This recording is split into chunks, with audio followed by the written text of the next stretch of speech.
My heart didn't just break that day, it shattered into a million pieces. I came home early, ready to surprise my husband, only to hear his voice casually describe our marriage as a nightmare, and me, merely a means to an end. I still remember the feeling of my world collapsing. One moment, I was filled with anticipation, giddy with the thought of surprising my husband.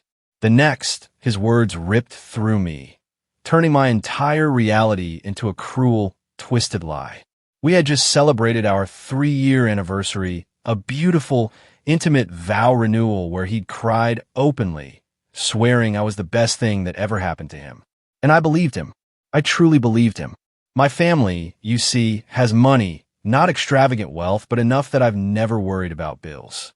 Connor came from a different background, and I always admired his drive, his genuine nature, or so I thought. My girl's trip to Nashville was supposed to be epic. Spa days, wine tours, rooftop bars. But Scarlett got food poisoning, Tina had an emergency, and the trip fizzled out. Perfect, I thought. A chance to surprise Connor. He was always texting me those sad puppy eye selfies, saying how much he missed me. So, I took an early flight, grabbed his favorite nachos and some craft beer, the kind he'd been obsessed with lately. I pictured his face lighting up, filled with joy. I snuck in through the garage, using my code, wanting to make the surprise perfect. Our house has this quirky layout. You can't see the living room from the entryway. I heard him talking upstairs in his gaming room, clearly on the phone. I quietly set the food down and started up the stairs, ready to surprise him mid-sentence. Then, I heard it. His voice, clear as day. Marriage is a complete nightmare, bro. I wake up every day regretting my decision. I froze. My heart stopped. I stood there, halfway up the stairs, waiting for the laugh, the punchline, the joke. But there was no laugh. Instead, his next words landed like a physical blow. If it wasn't for her family's money, I'd be gone already. The air left my lungs. My entire world tilted. And then, the pure, unadulterated venom. The only good thing about this whole situation is that I don't have to worry about rent or bills anymore. I could literally feel my heart cracking in half. The vow renewal? Pure torture, man, he chuckled. Had to stand there making up all this romantic crap while her family looked on all misty-eyed. He even called it an Oscar-worthy performance. And then, the cruelest cut. Small price to pay for the lifestyle, right? Her dad's talking about bringing me into the family business next year. Once I'm established there, I'll have options. More options than just being the money wife's husband. The money wife. That's what he called me. 3 years of marriage, and I was just the money wife. I don't know how, but I somehow managed to creep back down those stairs, grab the food and beer, and slip out the garage door. I collapsed into my car, sobbing for nearly 2 hours. An old lady even tapped on my window, asking if I needed help. I lied, told her my dog died. It was the first lie of many that day.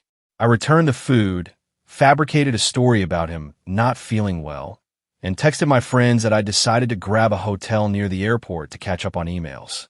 For hours, I drove aimlessly, my mind replaying every memory, every tender moment, filtered through this new, horrifying lens. All those times he insisted on paying, but only at cheap places. His reluctance to let me help with his student loans, until I practically forced him. His big dreams that only seemed to gain traction when my dad offered connections. Our anniversary gift, a wooden sign that read, "Where your story begins," now felt like a sick joke. I had stared at it that morning, thinking our story was just beginning its next chapter. Turns out, our story was merely a transaction for Connor. I went back to Nashville, spent 3 agonizing days pretending everything was fine, drowning my sorrows in wine. Then, I came home on my originally scheduled time. I greeted him with a kiss. I looked into the eyes of the man who called our marriage a nightmare, and I kissed him hello like nothing was wrong. That was 5 days ago. 5 days of sleeping next to someone who regrets waking up beside me every morning. 5 days of replaying every interaction, wondering what was real and what was part of his Oscar-worthy performance. I started digging. Our accounts showed weird, small withdrawals, $200 here, $300 there, always just under the amount we'd agreed required a conversation. Where was that money going? Was he saving for an escape? Did he have someone else? Oh God, Did he have someone else? Was there another woman who knew I was just the money wife to him? Did they laugh about me together? I hadn't told anyone. Not my friends, and certainly not my family. My dad adored Connor, always saying he was like the son he never had. It would break their hearts to know Connor only saw them as a meal ticket. But I started making subtle changes. One day, I accidentally left a browser tab open with my separate bank account information, the one he didn't have access to. The next, I casually mentioned my dad was reconsidering some business ventures due to economic concerns. I started working late, being just a little less affectionate, taking more calls in private. The bathroom sink had been leaking for weeks, and he kept putting it off. Last night, I just called a plumber, without telling him. When a guy showed up, Connor looked utterly confused. I just shrugged. You seemed busy with other things. The plumber charged us $85 for a 10-minute fix, and I could see Connor mentally calculating that wasted money. My plan was working. He was getting nervous. This afternoon, while I was out running errands, he called me 27 times in 1 hour. 27 times. When I finally called him back, he was frantic, asking if I was mad, if something happened with my family. I played it cool. Oh, my phone was in my purse at Target. Everything's fine. Why would you think otherwise? The silence on his end was deafening.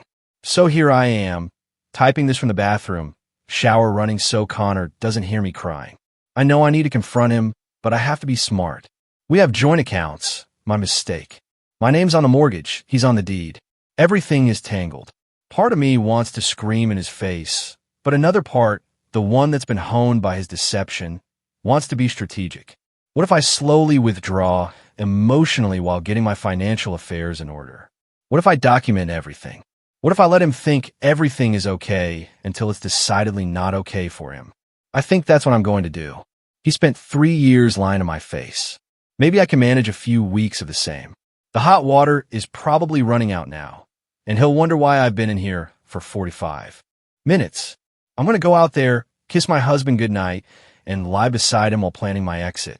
By the way, if you're still with me and finding yourself thinking, what a nightmare, please hit that subscribe button. More unbelievable stories are coming. And trust me, mine only gets crazier. 2 weeks have passed since that night. 2 weeks of sleeping next to someone who sees me as a meal ticket. 2 weeks of the most exhausting performance of my life. But I had a plan now. I became methodical. No emotional reactions, no confrontations until everything was perfectly lined up. I made lists. I'm a chronic list maker when stressed. Secure my finances, gather evidence. Find out how deep his deception went, prepare an exit strategy, build a support network. First, I secure my personal bank account, the one he didn't have access to. Changed passwords, added verbal security questions. Then, I started subtly moving money from our joint accounts into my personal one. Nothing drastic, just enough each day to avoid immediate flags. Is that wrong? Maybe. But finding out your husband is a gold-digging liar kind of changes your perspective on fairness. Connor suggested a weekend reconnection trip. I agreed, but suggested we go to my family's rustic cabin by the lake, instead of the luxury resort he had in mind. The look on his face. He recovered quickly with a whatever makes you happy, babe, but I saw the disappointment. Suddenly, everything was making sense. How he always pushed for expensive options when my family might cover it, but became budget conscious when it came from our joint accounts. The cabin trip was incredibly revealing. Our Wi-Fi barely worked, and Connor spent the entire weekend glued to his phone, complaining about the spotty signal. He kept wandering down to the end of the dock, where you sometimes get one bar. At one point, I quietly followed him and overheard him telling someone he was going crazy being trapped in the middle of nowhere and would make it up to them when he got back. Who was he talking to? What exactly was he planning to make up? When we got home, he immediately said he needed to run to Walmart for work supplies. He was gone for over 2 hours. Walmart is 12 minutes from our house. Later, I checked our joint card app. No Walmart charge, but there was a $60 charge from a bar across town. During the trip, I had also accidentally mentioned that my dad was considering early retirement due to some health concerns. Completely made up, Connor spent the next hour asking incredibly detailed questions about Dad's plans, the family trusts, our future security. Barely a word about Dad's fictional health issues. It was like watching someone rip off their mask without even realizing it. I'd also been digging through our financial history. What I found made me physically sick.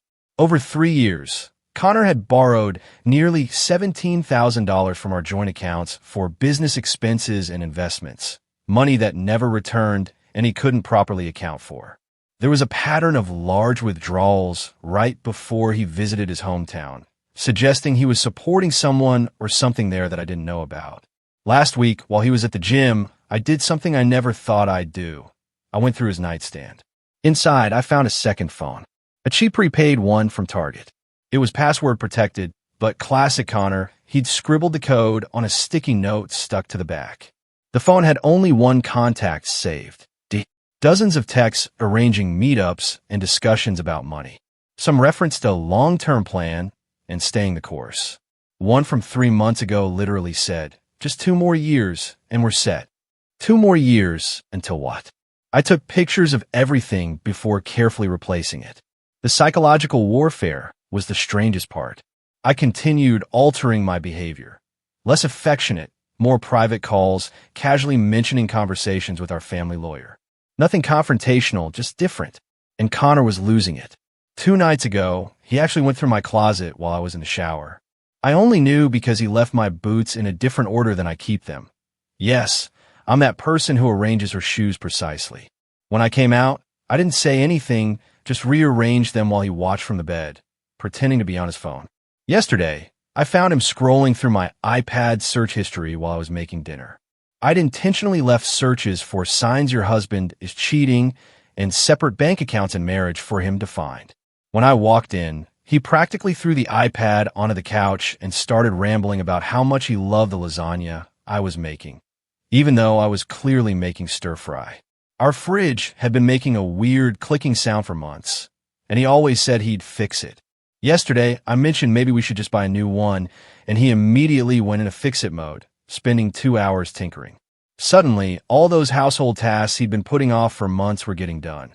The squeaking bathroom door, the broken porch light, the wobbly kitchen table. It was like watching someone frantically trying to prove their value. My best friend, Loretta, has become my co-conspirator. She helped me set up a separate email and urged me to document everything.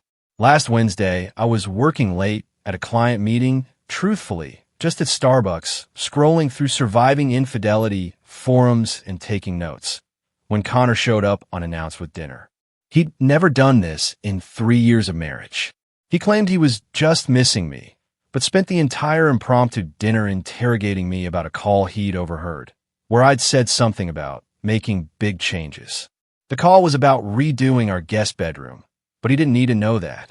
Then came the 27 calls incident. I now realize what triggered it. That morning, I'd accidentally left some printouts from our joint account on my desk, showing his large withdrawals. He'd seen them, panicked, and that's why he'd bombarded me with calls. When I finally called him back, the conversation was tense. "Hey, what's the emergency?" I asked. He was breathing heavily. "No emergency. Just, is everything okay with you?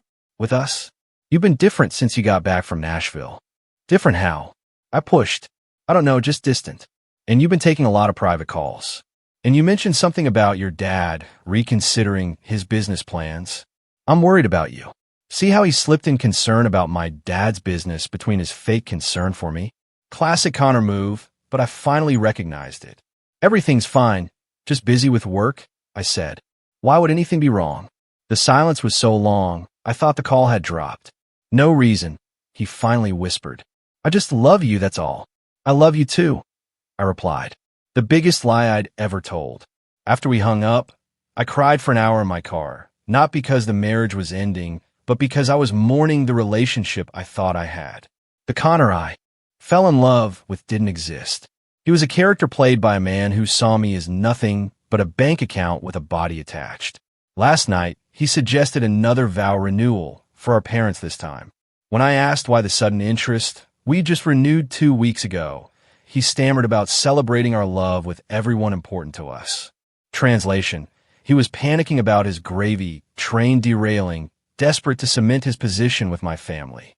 I just smiled and said, "Maybe next year." The relief on his face was palpable. What he doesn't know is I've already spoken to a lawyer, one Loretta recommended, outside our social circles. I have an appointment next week to discuss my options. I've documented the financial discrepancies, secured my personal documents, and irreplaceable family heirlooms at a friend's house. Another lie, a photo shoot for her Instagram. I learned from the master. The weirdest thing happened this morning. Connor came up behind me in the bathroom, hugged me, and started crying. Actual tears. He said he felt like he was losing me and didn't know why. For a split second, I almost broke, almost confronted him. But then I remembered the overheard conversation, remembered him laughing about his Oscar-worthy performance. I just patted his arm and told him everything was fine, just busy with work. His tears dried up remarkably quickly when I mentioned I might have to postpone our New York trip next month, the one where we were supposed to stay in that 5-star hotel his influencer friend recommended. Funny how his emotional crisis evaporated at the mention of a luxury experience potentially slipping away. The confrontation is coming. I'm almost ready, but I want him to sweat a little more, to feel the ground shifting under his feet without understanding why. I want him to experience just a fraction of the uncertainty and betrayal I've been feeling. Is that petty? Maybe. But when someone shatters your entire reality, I think you're entitled to a little pettiness. Oh, and to those asking if we have kids, thankfully no. He always had just one more thing he wanted to accomplish before starting a family. I now realize that one more thing was establishing himself enough to leave with half my assets. About a month later, we went to dinner at my parents' house. Connor was in full charm mode, complimenting my mom's new curtains, asking my dad about his golf game, even offering to help my sister. Now that I knew what to look for, I could see the calculation behind every interaction. During dinner, he casually mentioned researching investment properties in my parents' neighborhood. My dad, bless him, immediately started talking about how property values were expected to rise 20% in 5 years. Connor's eyes actually lit up. I'm not exaggerating. It was like watching a slot machine hit the jackpot. That night, I found him on our iPad, looking at properties way above our price range. When I asked how he could possibly afford them, he smiled and said my dad had mentioned helping with the down payment. My dad had said nothing of the sort. The next morning, I had my meeting with the lawyer Loretta recommended. She was amazing, direct, supportive, thorough. She helped me understand what I was entitled to and what Connor might try to claim. Our prenup offered some protection, but the financial forensics revealed a pattern of deception that could potentially invalidate portions of it. While I was meeting with her, Connor was apparently having a complete meltdown at home. I'd accidentally left my laptop open that morning with a browser tab showing flights to my cousin's place in California, part of my actual exit strategy planning. When I got home, he had prepared an elaborate dinner, my favorite everything, wine candles. He was trying so hard to be charming, but there was a desperate edge. His hands were actually shaking when he poured the wine. He kept dropping these bizarre comments about how much he loved our life together, how grateful he was for me, not my family, specifically me, and how he'd never been happier. It was like watching someone perform a role they hadn't quite learned all the lines for. Then came the bombshell. He suggested we start trying for a baby. Right now. This from a man who had spent 3 years finding excuses to delay starting a family. I nearly choked on my wine.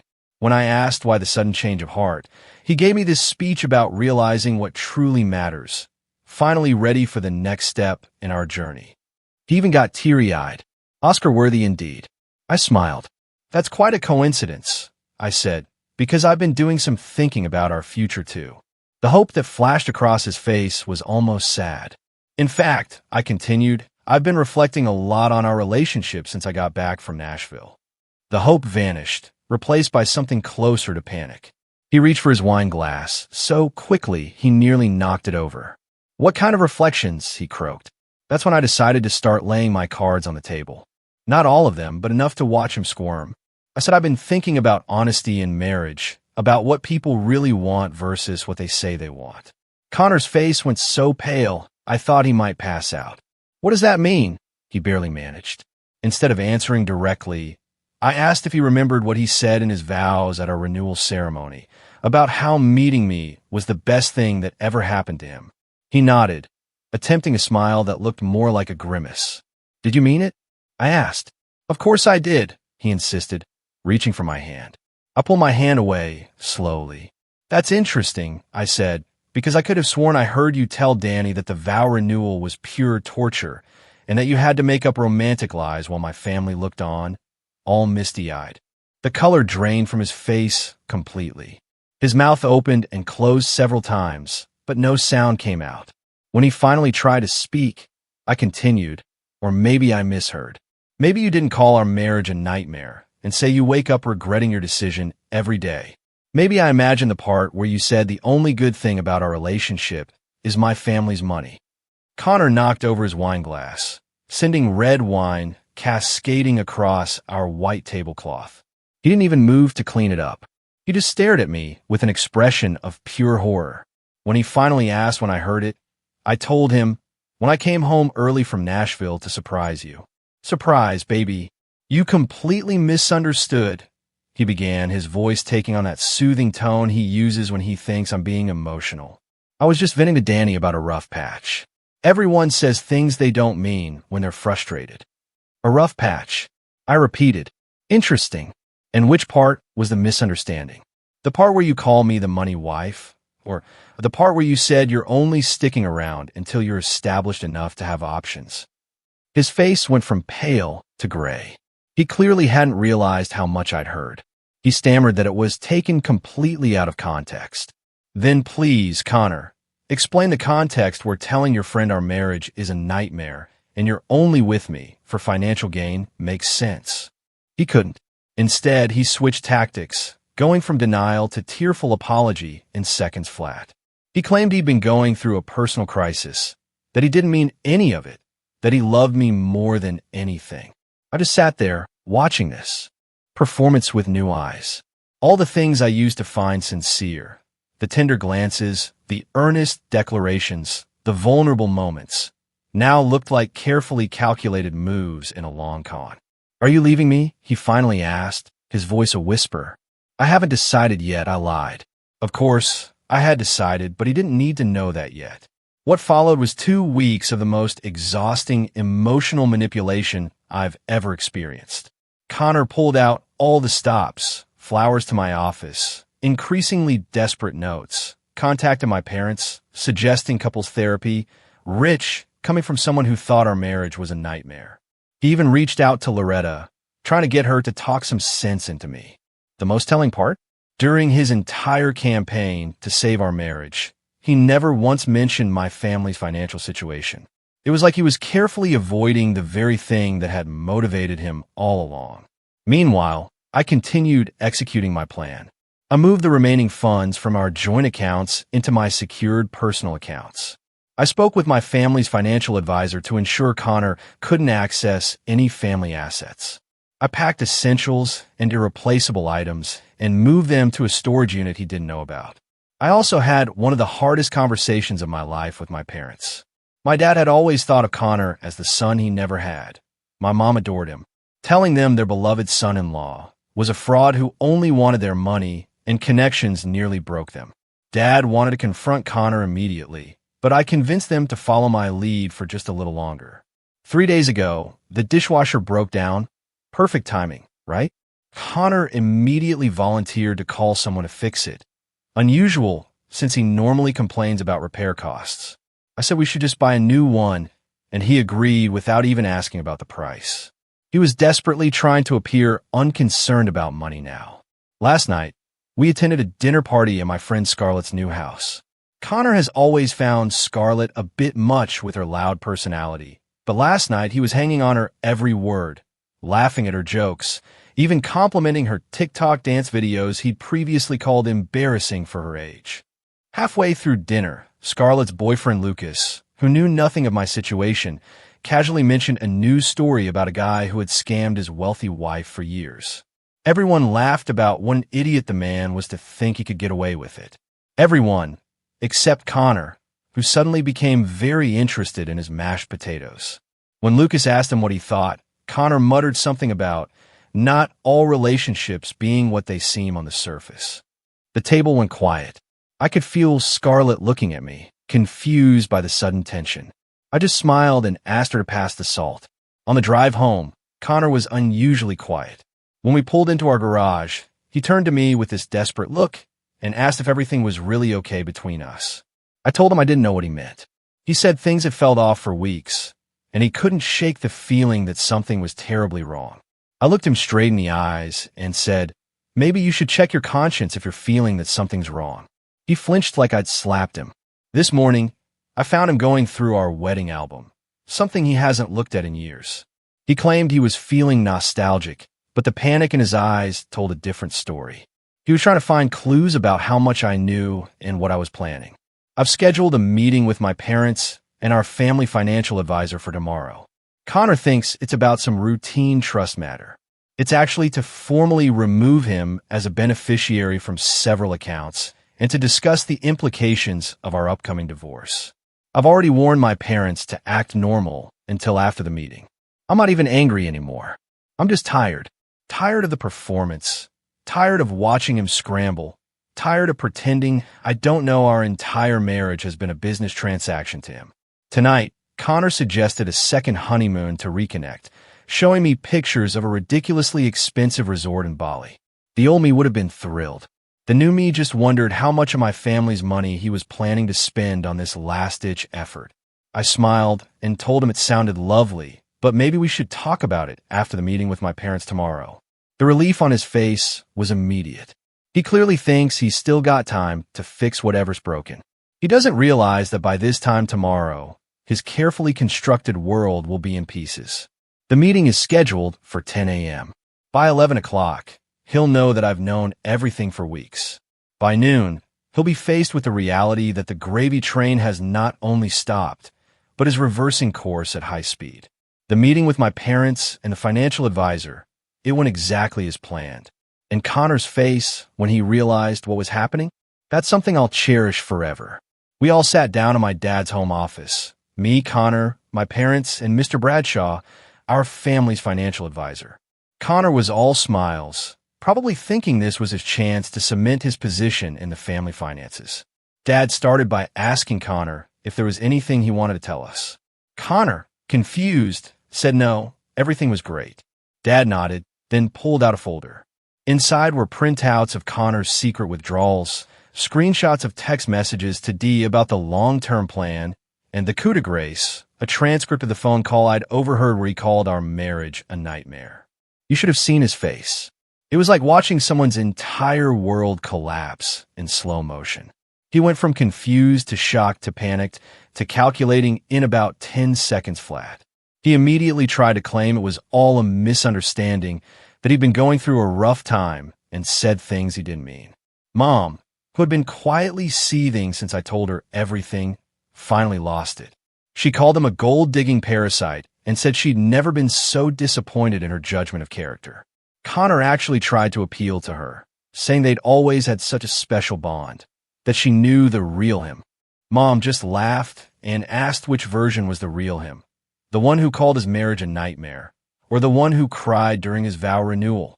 The meeting ended with Mr. Bradshaw explaining that Connor had been formally removed from all family accounts, trusts, and business interests.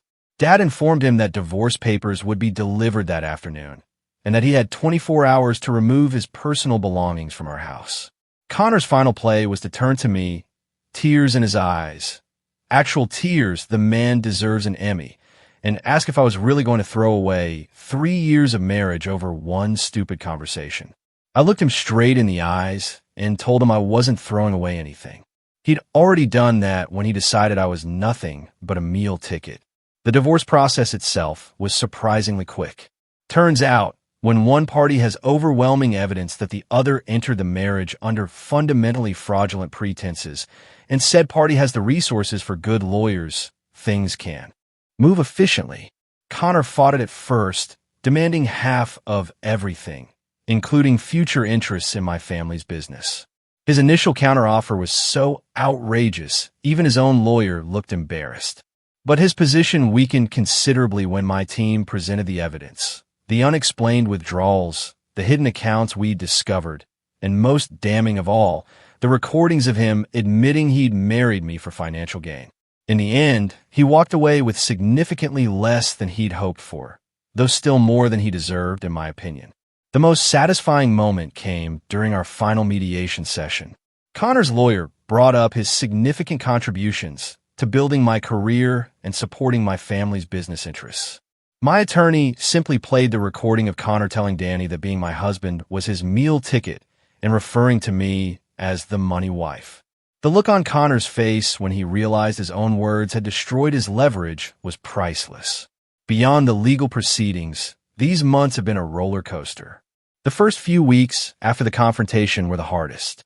I cycled through rage, grief, humiliation, and crushing self-doubt. How could I have been so blind? How could I have missed all the signs?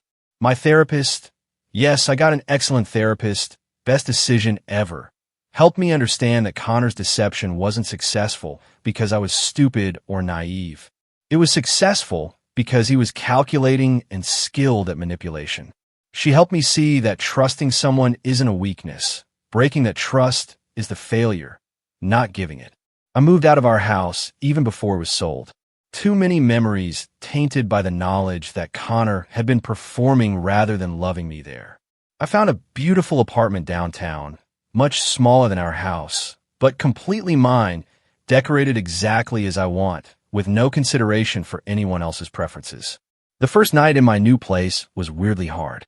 I've been so focused on the logistics, setting up utilities, changing my Amazon address, figuring out where all my random kitchen gadgets should go, that I hadn't prepared for the emotional impact. I've been rediscovering parts of myself that had gradually disappeared during my marriage. Remember how Connor always said my laugh was too loud in public? Last week, I snorted laughing at a TikTok while waiting in line at Starbucks and didn't even think to apologize. Baby steps, right? My relationship with my parents has actually deepened through all this. Dad apologized to me, which caught me completely off guard. He said he worried that growing up with wealth had made me a target, and that he should have better prepared me for people who might see me as an opportunity rather than a person. It was the most vulnerable conversation we've ever had. Mom has gone full mama bear mode, checking in on me daily and sending me articles with titles like 10 signs that man is just after your money and how to spot a gold digger. It's a bit much, but I appreciate the sentiment. She's also set me up on 3 blind dates already, all with men she's personally vetted for financial independence. I've declined them all. I'm nowhere near ready to date again, but her heart's in the right place. My friends have been incredible, especially Loretta and Scarlett, who have shown up for me in ways I can never repay. Tina, unfortunately, sided with Connor initially. They had been friends before Connor and I met, and she believed his version of events. The strangest part has been running into mutual friends who don't know the whole story. Last week, I bumped into Connor's friend Danny. Yes, that Danny, at Target. He did this weird half-wave, then pretended to be really interested in paper towels. I just smiled and kept walking. Later, I saw him watching me from the parking lot as I loaded my car. It was clear Connor had told him some version of events that painted me as the villain. Whatever. I don't have the energy to care what Connor's bros think anymore. Last month, Connor actually showed up at my apartment unannounced. He said he wanted to talk, to explain himself. I told him he'd had 3 years to be honest with me, and I wasn't interested in whatever story he'd crafted now. He tried to hand me a letter, which I refused. He left it in my mailbox anyway. For a moment, I considered burning it unopened, but curiosity won out. It was a strange mix of apology and justification. He claimed he truly had grown to love me despite his initial motivations, that he regretted his words to Danny, that he missed us and the life we'd built. I read it once, then shredded it without responding. His words have no power over me anymore. According to Loretta's cousin, who works at that fancy steakhouse downtown, Connor is now dating the daughter of one of my dad's business associates. She's been warned, of course, but has decided Connor is misunderstood and that I clearly did something to provoke his behavior. Some lessons have to be learned firsthand, I suppose.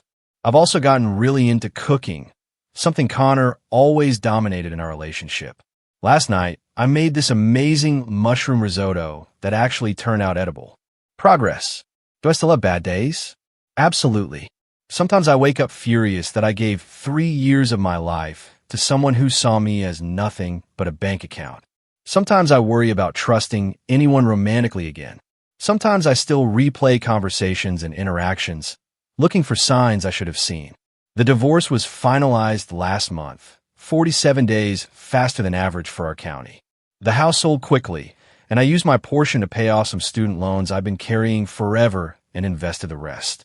Connor tried to claim emotional distress and damage to his professional reputation in our final hearing, but those claims were dismissed almost immediately. Last week, my mom sent me a Facebook screenshot of Connor at some charity gala with his new girlfriend.